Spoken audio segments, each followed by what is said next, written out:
डूबते सूर्य को अर्घ के साथ ही छठ का पर्व संपन्न हुआ।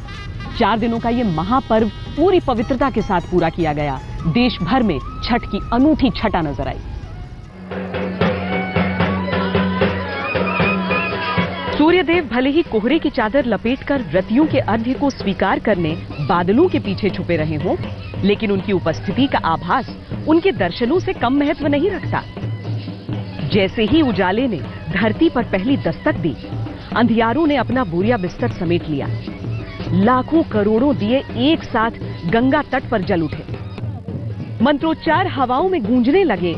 हाथ सूर्य को अर्घ्य देने के लिए ऊपर उठे और व्रत का संकल्प संपन्न हो गया। बहुत ज्यादा खुशी हुई हमें अर्घ्य देने को मिला और बहुत काफी भीड़ थी। जब हमने अर्घ्य दिया उसके बाद अब घर जाएंगे, घर जाके बस खाना वाना बनाएंगे। सुबह सूरज भगवान को देखकर उनका अर्घ्य दिया जाता है, पूजा करके उनको विदाई किया जाता है छठी मैया का। आज की सुबह का इंतजार कल की बीती शाम के साथ ही शुरू हो गया था, जब व्रती डूबते सूरज को अर्घ्य देकर घरों को लौटे। रात आंखों में कटी और सुबह की दस्तक से पहले ही गंगा के घाटों पर व्रतियों और श्रद्धालुओं का जमावड़ा लगना शुरू हो गया। हाथों में पूजा के सूप, सूपों में टिमटिमाते नन्हे नन्हे दिए, मन में मंगल कामना और आंखों में सूर्य देवता के दर्शनों की अभिलाषा। छठी मैया की आस्थाओं से जुड़ी परंपराओं का अद्भुत संगम घाटों पर बिखरा नजर आता है। कल डूबते सूर्य को अर्घ दिया गया था और आज सुबह उगते हुए सूर्य को अर्घ दिया गया। व्रती जो डूबते सूर्य को अर्पित करते हैं, वही छठ के अंतिम दिन उगते हुए सूर्य को समर्पित किया जाता है। उगते सूर्य को अर्घ पहली किरण के साथ ही दिया जाता है, लिहाजा व्रतियों के परिजन और खुद व्रती काफी पहले से ही गंगा घाट पर पूजा सामग्री से भरा सूप स्थापित कर लेते हैं और इसके लिए रात से ही घाट पर चहल पहल शुरू हो जाती है। जैसे जैसे रात का तीसरा पहर बीतता जाता है, व्रतियों की तैयारियां शुरू हो जाती हैं, क्योंकि अब वो समय करीब ही होता है जब रश्मि रथ पर सवार जीवनदायक सूर्यदेव को अर्घ्य दिया जाना होता है।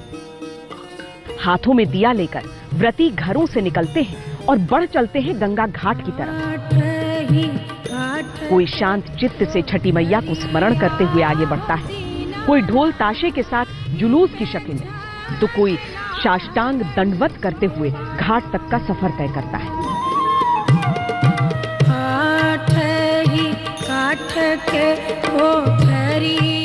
जब हाथों में जलता दिया लेकर व्रती घाट के रास्ते पर बढ़ रहे होते हैं, तब वो दृश्य अविस्मरणीय होता है।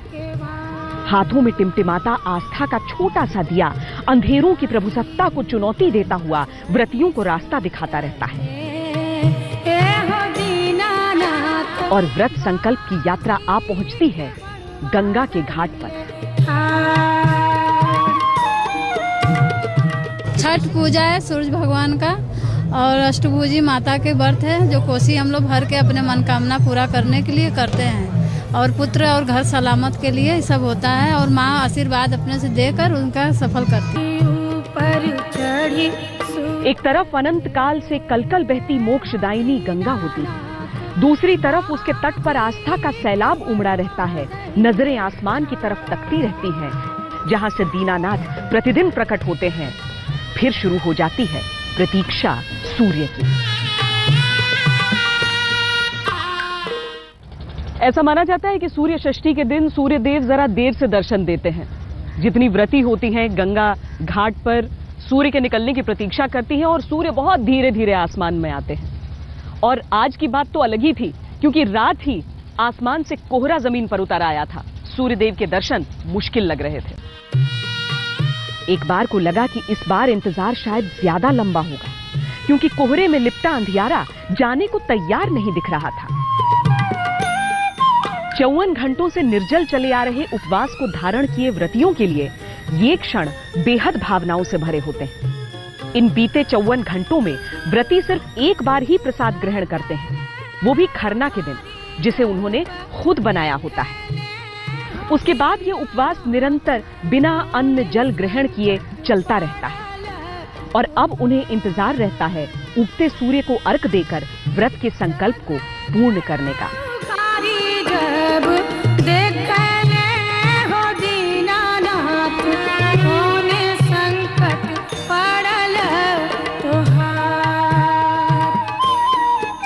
हम सब सूर्य देव को बहुत मानते हैं और अर्घ हमारा सूप सजाया हुआ है, उसको लेकर जल ढारेंगे। सूर्य देव को जैसे ही उगेंगे तब हम सब लोग पानी में खड़े होकर के वहाँ जाके उनकी तरफ ये करके अपना सूप दिखा करके सब लोग जल देंगे। इस तरह से हम अर्घ ढारते हैं और भगवान से अपने परिवार के लिए, अपने बाल बच्चों के लिए सुख संपत्ति और अच्छे स्वास्थ्य की प्रार्थना करेंगे। हम गंगा जी में जाएंगे, उसके बाद स्नान करेंगे, उसके बाद जब उगेंगे सूर्य भगवान तो हम लोग अर्घ देंगे। छठी मैया के इस कठिन व्रत को धारण करने के पीछे सबका उद्देश्य एक ही होता है, भले ही विधान अलग अलग हो। घाट पर गन्ने और केले के पत्तों की मदद से एक विशेष तरह का अस्थायी मंदिर का निर्माण भी लोग करते हैं, जिसे कोसी बिठाना कहते हैं। कोसी तब बिठाई जाती है जब कोई विशेष मनोकामना हो और कई व्रती तो इस दौरान लगातार घाट पर ही डेरा जमाए रहते हैं। ऐसा नहीं कि वहां जितने भी लोग जाते हैं वो किसी मन्नत की कामना लेकर जाते हैं। ज्यादातर श्रद्धालु सूर्य देवता और प्रकृति का धन्यवाद करने भी जाते हैं, जिसने अब तक उनके जीवन में खुशहाली का संचार किया है। हम लोग अर्घ इस समय महत्व यही है कि अपने बच्चे और पुत्र के लिए ये सब करते हैं सर। इसमें सूर्य भगवान का होता है, ये पर्व है। लोग कहता है कि सब हर तरह का कष्ट दुख दूर हो जाता है। ये पूजा किसी भौतिक सुख या साधन की कामना के लिए नहीं किया जाता। ये किया जाता है बुद्धि के लिए, सिद्धि के लिए, शक्ति के लिए, समाज परिवार के कल्याण के लिए, प्रकृति के लिए। साध बनाकर रखते हैं और रात भर यहीं रह के इंतजार करते हैं। ये बहुत महान पर्व है, बहुत ही धार्मिक तरीके से किया जाता है। ये छठ अपने पति के लिए, अपने पुत्र के लिए, अपने घर की शांति के लिए पूरे फल को लेके, जितना फल होता है सारे इसमें लेके और पूजा किया जाता है। घाटों पर व्रतियों के इंतजार के आगे अंधेरे को हारना ही पड़ता है। प्रकाश अंधेरे और कोहरे की चादर को चीरता हुआ धरती पर अवतरित होता है और इसके साथ ही शुरू हो जाता है अर्घ्य देने का सिलसिला। माथे पर दमकता छठ मैया का तिलक, हाथों में पूजा सामग्री से भरे सूप, गंगा जल में आधे डूबे श्रद्धालु परिक्रमा के साथ सूर्य देवता को अर्घ्य देते हैं। वो सारे फल सूरज भगवान को समर्पित करते हैं जो उनकी कृपा से धरतीवासियों को चखने के लिए मिले। वो जल उन्हें समर्पित करते हैं जो उनकी कृपा से जीवन का संचार करता है।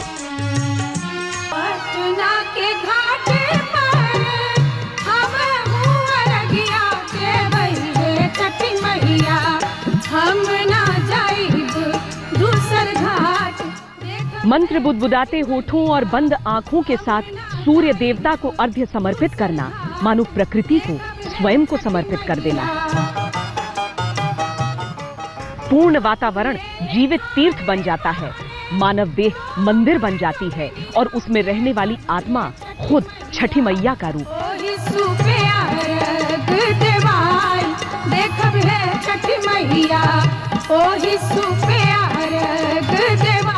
छठ पर्व उतना ही पुराना है जितना प्रकृति में मनुष्य की आस्था। मुश्किल सिर्फ ये है कि आज प्रकृति को प्रणाम करने के लिए त्योहार का इंतजार करना पड़ता है, लेकिन छठ हमें उसी दिन की याद दिलाता है, हमें उसी बात की याद दिलाता है कि प्रकृति है तो हम हैं।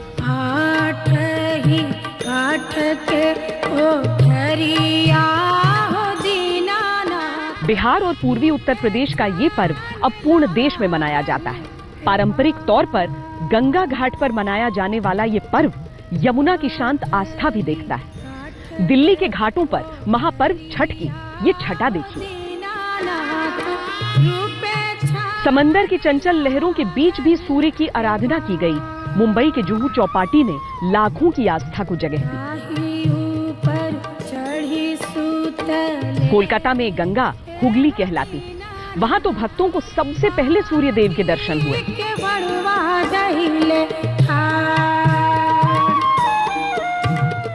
सूर्य देवता के जन्मोत्सव के रूप में मनाया जाने वाला पर्व उन्हीं की आभा को अर्घ्य समर्पित करके समाप्त होता है। व्रती घरों को लौटने लगते हैं। ऐसा माना जाता है कि ग्रहों की स्थिति के हिसाब से ये समय सूर्य देव के लिए भी परीक्षा का होता है। व्रती ऐसे समय में सूर्य देवता की प्रार्थना करके उनके साथ खड़े रहने का आश्वासन भी दिलाते हैं।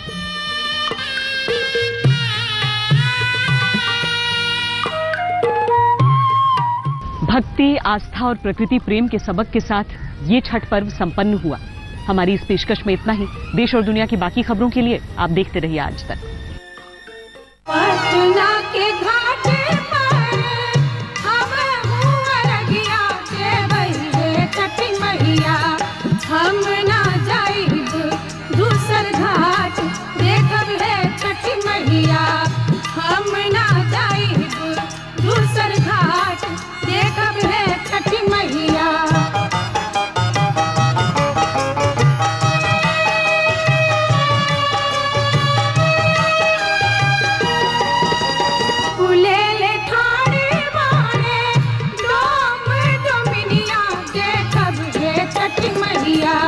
ओही सुपे अर्घ देवाय देखब है छठी मैया। सूप ले ले ठाणे बाणे डोम डोमिनिया देखब है छठी मैया। ओही सुपे अर्घ देवाय देखब है छठी मैया। निसगम मनी पम ग नि पम ग स नि पम नि स प स।